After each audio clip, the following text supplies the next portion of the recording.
Hello friends, welcome to my YouTube channel. I am Taha Khokhar. कैसे हैं आप लोग? आई होप आप काफ़ी अच्छे होंगे। आज हम क्लास 8 की साइंस का chapter 3 synthetic fibres and plastic जो है वो है आज हम करने वाले हैं। अगर वो करने से पहले अगर आपने हमारे चैनल को अभी तक सब्सक्राइब नहीं किया तो प्लीज़ कर दें। स्टार्ट करेंगे। The clothes which we wear are made of fabric. जो कपड़े हम पहनते हैं वो जो है फैब्रिक के बने होते हैं। Fabric are made from fibre obtain from natural और आर्टिफिशियल सोर्स है। फैब्रिक जो है वो फाइबर से बनता है और फाइबर जो है नेचुरल और आर्टिफिशियल सोर्स से मिला होता है। Can you name some natural fibre? के आपको कुछ नेचुरल फाइबर के नेम मालूम है? नेचुरल फाइबर यानी कि कॉटन, वुल, सिल्क, इन सबको कहते हैं fibres are also used for making a large household article. Fibre जो है घर की जो हाउस होल्ड चीजें होती है उन्हें बनाने में भी बहुत ज़्यादा यूज होता है। Make a list of some common articles made from fibres. Try to separate them into those made from natural fibre and those made from artificial fibres. Make entries in table 3.1। इस table के अंदर आपको बताना है कि कौन कौन से जो है हाउस होल्ड आइटम्स है जो उससे बनती है आर्टिकल से, और वो नेचुरल है या आर्टिफिशियल है, कौन से सोर्स से बनती है वो भी आपको बताना है। उसके बाद है why did you label some fibres as artificial. कौन कौन से why did you label some fibres, आपने कुछ फाइबर्स को जो है आर्टिफिशियल लेबल क्यों करा?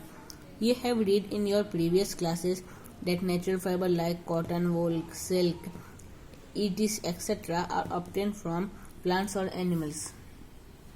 कि जो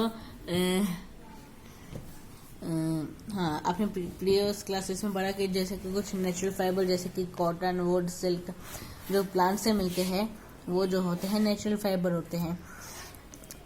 The synthetic fiber on the other hand are made by human being. That is why these are called synthetic और man-made fiber. सिंथेटिक फाइबर मतलब कि जो हाथ से बनाया होता है और ह्यूमन बीइंग से बनाया होता है, इसलिए इसे सिंथेटिक या मैन-मेड फाइबर भी कहते हैं। उसके बाद हम करेंगे 3.1 what are synthetic fibres. Try to recall the uniform pattern found in a necklace or of beads joined with the help of thread, or try to join a number of paper clips together to make a long chain as in figure 3.1. Is there are similarity between the two? याद करने की कोशिश कीजिए एक pattern जिसमें एक necklace बनता था मोतियों से, जिसमें एक है धागे की वजह से पहले एक थ्रेड बांधते थे, उसके बाद उसमें मोती डालते थे ताकि एक नेकलेस बन जाए। जैसे ऐसा इन्होंने धागा डाला है, फिर उसके बाद सीधे साढ़े मोती लगा, और यहाँ पे भी पेपर के टुकड़ों को चिपकाया गया एक लंबा नेकलेस चेन बनाने के लिए। Clips, paper clips.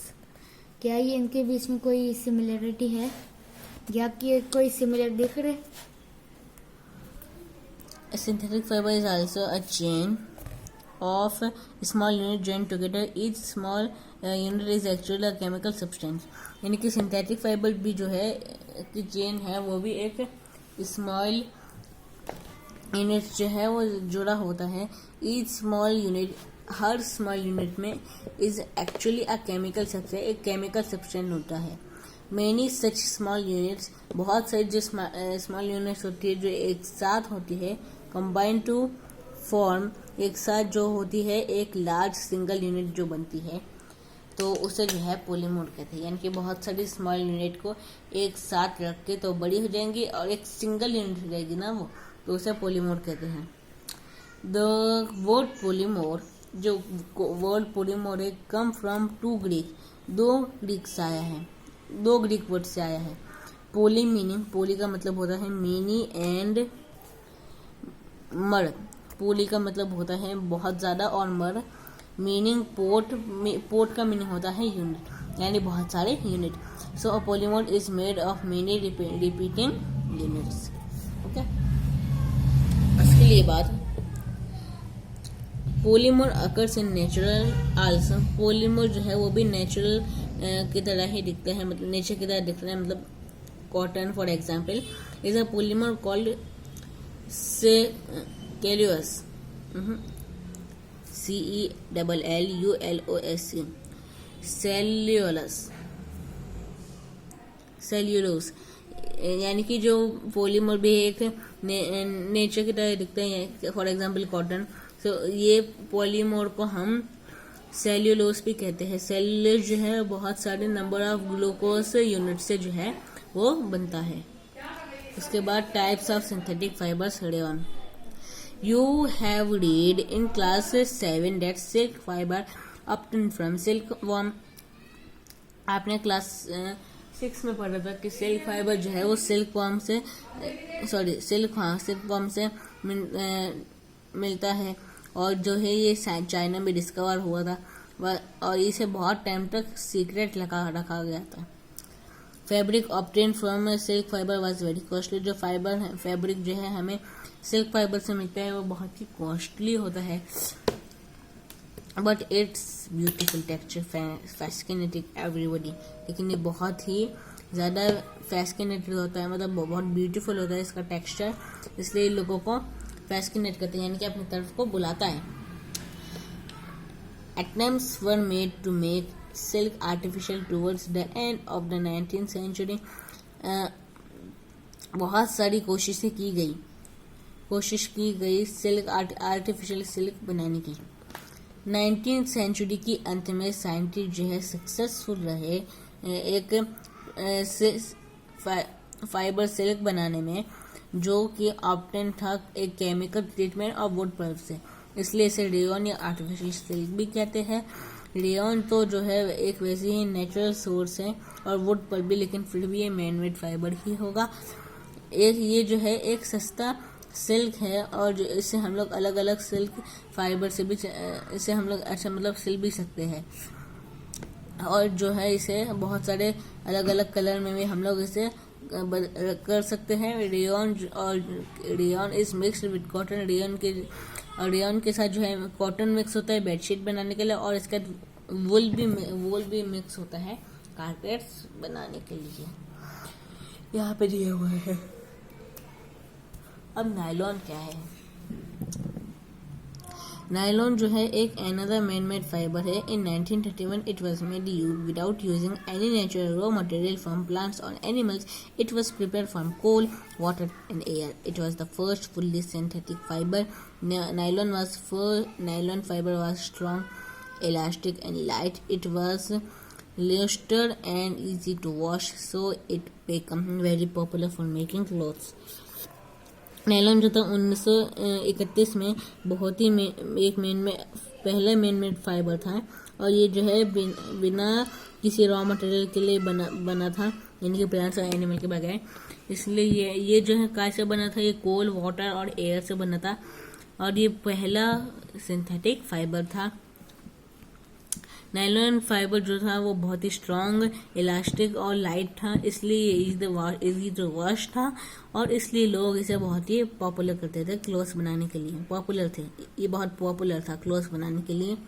हम लोग जो है आर्टिफिशियल आर्टिकल से जो nylon, socks, ropes, tents, toothbrush, car seat belt, sleeping bags, curtain etcetera, ये सब जो होता है ये नायलॉन के ही होते हैं। ये सारी चीजें आर्टिकल्स। वो जो कह रहा है, is nylon fibre really so strong that we can make nylon parachutes and rope for climbing. क्या हम लोग नायलॉन फाइबर से अगर इतना स्ट्रॉन्ग होते हैं, कहते हम इससे पैराशूट्स और रोप बना सकते हैं रॉक चढ़ने के, माउंटेन चढ़ने के लिए।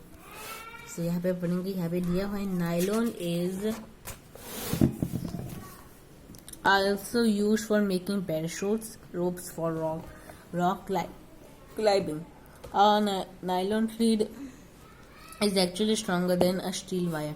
यानी कि जो है पैराशूट्स जो है, यानी कि नायलॉन जो है पैराशूट्स और रॉक क्लाइंबिंग के लिए, रोप्स के लिए बहुत अच्छा है। और एक रेयॉन की थ्रीड जो है वो ज़्यादा स्ट्रांग होती है एक स्टील वायर से। आप सोच सकते हैं कैसे, वो देखते हैं। यहाँ पे एक एक्टिविटी बताई गई है उसके द्वारा। एक आयरन स्टैंड लीजिए हम एक क्लैंप के साथ, उसमें जो है टेक अ कॉटन थ्रेड, एक कॉटन थ्रेड लीजिए 60 सेंटीमीटर लेंथ की, तकरीबन 67 सेंटीमीटर लेंथ उसकी होनी चाहिए, उसे क्लैंप से बांध दीजिए। That it hangs freely from its edge shown in figure at the free end suspend a pen so that white can be placed in it. Add weight one by one till the thread breaks. Note down the total weight required to break the thread. This weight indicates the strength of the fiber. Repeat the same activity with the wool, polyester, silk, threads of wool, polyester, silk, and nylon. Tabulate and the data as shown in table 3.2. Arrange the threads in order to their increasing strength. Suppose अच्छा समझ गया, यानी कि एक आपको लेना है iron stand और एक लेना है क्लैंप, ठीक है। उसके बाद जो हमारी 60 सेंटीमीटर की जो हमारी नायलॉन कॉटन की थ्रेड है, उससे जो है हमें स्टील को ऐसे बांधना, जैसे इसमें दिया हुआ है, यानी कि ये लिया उससे ऐसे बांध के रख दिया। उसके बाद धीरे धीरे करके हमें वजन बढ़ाते ही जाना है, वजन बढ़ाता जाना है, और उसके बाद नोट डाउन करना है किससे एग्जैक्ट वजन पे वो टूट जाती है। और आपको वूल और बाकी की जो है वूल, पॉलिस्टर, सिल्क और नायलॉन, इन सब के से भी ये सेम एक्टिविटी करनी है, लेकिन सारी जो इसकी प्रिकॉशन क्या है, सारी जो थ्रेड्स है वो एक ही थिकनेस की और एक ही लेंथ की होनी चाहिए। You make use a hook और अ नेल, आपने हुक और नेल का तो इस्तेमाल किया ही होगा। On the wall hanging fibre and a polythene bag at the other, and in place of weight you may use marbles of smaller sizes. Okay. So अब हम करेंगे polyester and acrylic next video में। आज की video में बस इतना ही, मिलेंगे अपनी नेक्स्ट वीडियो में, तब तक के लिए बाय बाय।